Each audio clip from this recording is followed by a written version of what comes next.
Dear student, आज हम BSc part second में डाइवर्सिटी ऑफ सीड प्लांट जो है उसमें origin and evolution of angiosperm के बारे में पढ़ रहे थे। उसमें आज हम पढ़ेंगे कि evolution trend with in the present angiosperm क्या होता है। अभी हमने पिछले 2 लेक्चर्स में यही पढ़ा है कि origin and evolution of primary मतलब एंजियोस्पर्म्स का कैसे होता है। उसमें हमने बहुत सारे पॉइंट्स पढ़े कि किस तरीके से जो प्रिमिटिव एंजियोस्पर्म था या एंजियोस्पर्म कहाँ से आए, कब आए, कहाँ से आए और किस प्रकार से आए, उसको समझने के लिए हमने कई सारे पॉइंट्स में स्टडी किया कि इस तरीके से एंजियोस्पर्म का डेवलपमेंट हुआ होगा, इस प्रकार से उनका विकास का क्रम चला होगा कि प्रिमिटिव कैरेक्टर्स कैसे थे और एडवांस कैरेक्टर कैसे थे। उन सबको, इन कैरेक्टर्स को देखते हुए इनमें हम ये स्टडी करते हैं कि पादप जो जितने भी एनाटोमोलॉजिस्ट थे, इनके अकॉर्डिंग एंजियोस्पर्म पादपों के अंदर प्रिमिटिव और एडवांस कैरेक्टर्स की पहचान की गई और उनके प्रमाणों के आधार पर ही एक हाइपोथेटिकल या एक आदिम काल्पनिक एंजियोस्पर्मिक पादप के पुनर्निर्माण की कल्पना की गई और कि ऐसा फ्लावरिंग प्लांट हुआ होगा, मतलब अनुमान लगाया गया। और इस प्रकार से उनमें भी जो एक ऐसा काल्पनिक प्लांट बनाया गया जिसमें कुछ प्रिमिटिव कैरेक्टर्स के साथ साथ एडवांस कैरेक्टर्स को भी सम्मिलित करके उनका आधुनिक विकास को विकसित पादपों का उल्लेख किया गया। इस प्रकार से एक प्रिमिटिव पादप के अंदर उसकी संरचना जो होगी वो किस प्रकार की होगी। तो हम ये देख लेते हैं कि evolutionary trend with in the present angiosperm क्या होता है। उसको समझने के लिए हम देखते हैं कि कोई भी प्रिमिटिव जो एंजियोस्पर्मिक जो हाइपोथेटिकल बनाया गया उसके क्या क्या कैरेक्टर हो सकते हैं। तो कैरेक्टर ऑफ प्रिमिटिव एंजियोस्पर्म में फर्स्ट है कि ये एवरग्रीन ट्री एंड शर्प्स होते हैं, मतलब सदा हरित होंगे, शार्प और ट्री फॉर्म में होंगे और ये नम और उष्णकटिबंधीय एरिया के अंदर ग्रो होते हैं। इसके साथ साथ उनकी लीफ जो होगी वो सिंपल होगी, सरल होगी और उनके मार्जिन जो भी छिलकोर होगा उसके ऊपर किसी भी प्रकार का मार्जिन्स नहीं होती। दूसरा पेडिसिलेट होती है, उनमें व्रंत उपस्थित होता है। एक्सिस ट्यूबुलेट होती है, यानी अनुपर्णीय, उस पर पत्ती के साथ ही व्रंत के साथ लगी हुई किसी भी प्रकार की पत्ती जैसी संरचना नहीं होती। दूसरा, उनमें रैननकुलस टाइप के स्टोमेटा प्रेजेंट होते हैं और साथ साथ में जो प्रिमिटिव एंजियोस्पर्म है उसकी जो लीफ होगी उनमें जालिकाबद्ध शिराविन्यास प्रेजेंट होगा। इसी तरह से उनकी नोडल एनाटॉमी जो होगी वो उसमें वो जब पर्व संधि देखते हैं तो पर्व संधि वो कैसे होगी, यूनिलोकुलर होगी और उसमें यूनिलोकुलर है, एक रिक्ति होती है और उसके साथ 2 उसमें लीफ ट्रेसेस प्रेजेंट हो सकते हैं या वो ट्री रिक्ति भी हो सकती है। और इसके साथ साथ उनमें ट्रेकिड्स जो होती है, ट्रेकिड्स प्रेजेंट होती हैं, उनमें क्लियर एनुअल रिंग एब्सेंट होती है। जो एनुअल रिंग का मतलब होता है जो वार्षिक बलें जो होती हैं उपस्थित होती है। बेसिक स्लाइड कैम्बियम जो होती है वो भी एक्टिवली कैम्बियम प्रेजेंट होती है। और दूसरा है इनमें कास्ट मृदुता प्रेजेंट होता है और उसके साथ साथ मेडुलरी रीज होती है वो यूनिसिलेट एक शिलीय और एक लाइन में या मल्टीसिलेट होती है।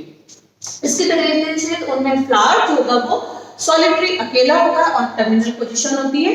पेरियम उसके अंदर प्रेजेंट होता है। परिगल पुंज जो होते हैं वो स्पाइरली अरेंज्ड होते हैं और उनमें भी रेडियल जो अरीय संपत्ति पाई जाती है और उसके साथ साथ अरीय समिति के साथ साथ उनमें बायसेक्सुअल होते हैं। फ्लावर जो होते हैं वो बायसेक्सुअल होते हैं जिसमें दोनों एंड्रोशियम और गाइनोशियम दोनों प्रेजेंट होते हैं। उसके साथ साथ एंड्रोशियम कैसा होगा, उसमें बहुत सारे स्टेमन्स होंगे, वो भी अनडिफरेंशिएट होगा और उसमें माइक्रोस्पोरेंजिया जो है वो माइक्रोस्पोरोफिल पर प्रेजेंट होंगे और वो भी उसके अंदर माइक्रोस्पोरेंजिया जो बीजाणु खाने होंगे उसके अंदर धसी हुई होगी।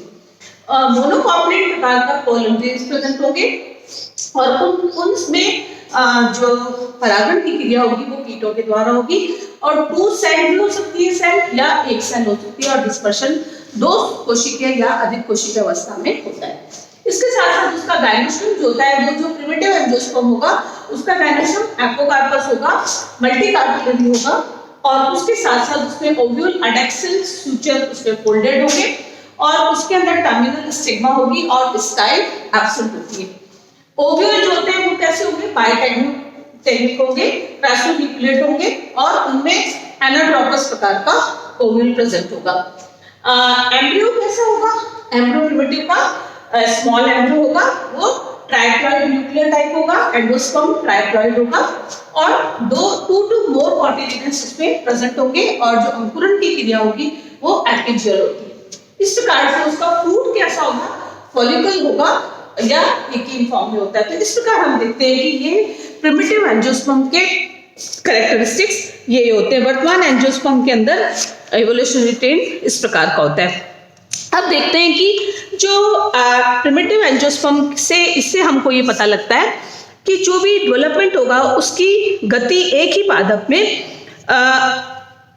उस एक ही प्लांट के अंदर उसकी वेजिटेटिव या उसकी इंटरनल स्ट्रक्चर या उसका फ्लोरल स्ट्रक्चर जो होता है उसमें अलग अलग होती है। विकास की गति सभी में अलग अलग होती है, लेकिन विकासीय प्रवृत्ति में कुछ क्रियाएं जो होती हैं बहुत जिस रूप से उपयोगी होती है। तो कुछ क्रियाएं कौन कौन सी क्रियाएं होती हैं, फर्स्ट होता है important activity during evolutionary trend. विकास क्रम के आधार पर इंपॉर्टेंट जो प्रक्रियाएं कौन कौन सी होती हैं, सबसे पहला है उनमें सिंप्लीफिकेशन एंड रिडक्शन होता है।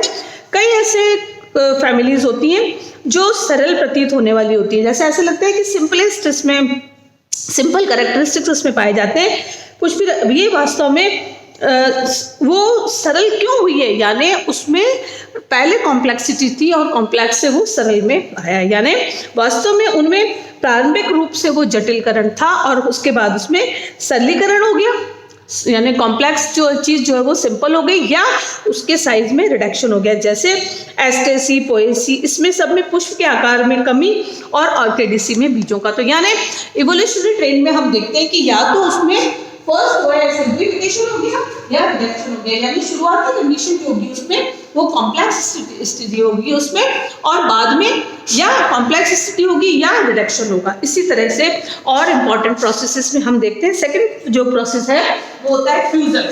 फ्यूजन की क्रिया होती है, सलियन की क्रिया होती है। सलियन का मतलब होता है कि इसमें विकास के दौरान में कई जो फ्लावर ऑर्गन्स जो होते हैं वो आपस में एक साथ जुड़ के उनमें कॉम्प्लेक्सिटी डेवलप होती है। जैसे बाह्यदल पुंज के साथ वो अंडाशय के साथ मिल गया तो इससे इंफीरियर ओवरी का निर्माण हुआ। तो इस प्रकार से ये हो गया कि फ्यूजन हो गया, बाह्यदल का अंडाशय के साथ फ्यूज होकर इंफीरियर कंडीशन होना। इसी प्रकार सेकेंड चेंज आ गया, चेंज इन सिमेट्री। सिमेट्री में सममिति में भी चेंज जो है वो विकासीय प्रक्रम को बताता है।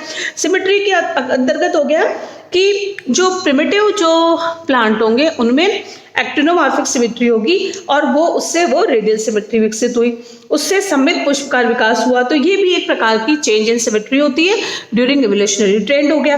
इसी तरीके से एक होता है इलॉबरेशन। इलॉबरेशन में किसी लक्षण में तो या तो उसके डिटेक्शन हो गया या उसका आकार जो है बहुत अधिक बढ़ गया। जैसे एस्ट्रेसी में हम देखते हैं, ये एक एडवांस फैमिली है, उनमें पुष्पों की संख्या में बढ़ोतरी हो गई और आकार में कमी भी प्रदर्शित होती है।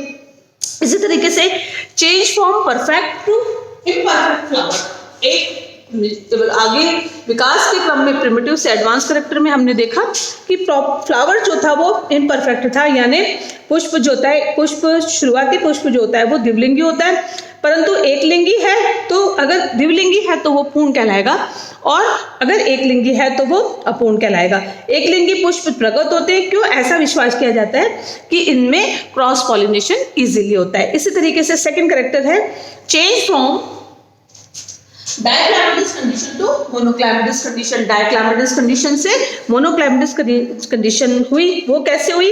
उसमें परिधल पुंज होता है, डाइक्लामिडस में पेरियंथ होता है। पेरियंथ में दल और बाह्यदल दोनों होते हैं। दल तो है वो ग्रीन कलर का होगा, बाह्यदल और अंदर की तरफ दल पुंज पाए जाएंगे। जबकि एक जो मोनोक्लामिडस कंडीशन में एक या तो पिटोलाइट कंडीशन होगी, या पिटोलाइट का मतलब होता है कि या तो दल और बाह्यदल एक दल के कलर के होंगे, कलर्ड होंगे, या दल और बाह्यदल सेपेलॉइड होंगे या ग्रीन कलर के होंगे। इस प्रकार से ये भी कंडीशन हो सकती है। दूसरा है कंसेल्समेंट ऑफ नेक्टर।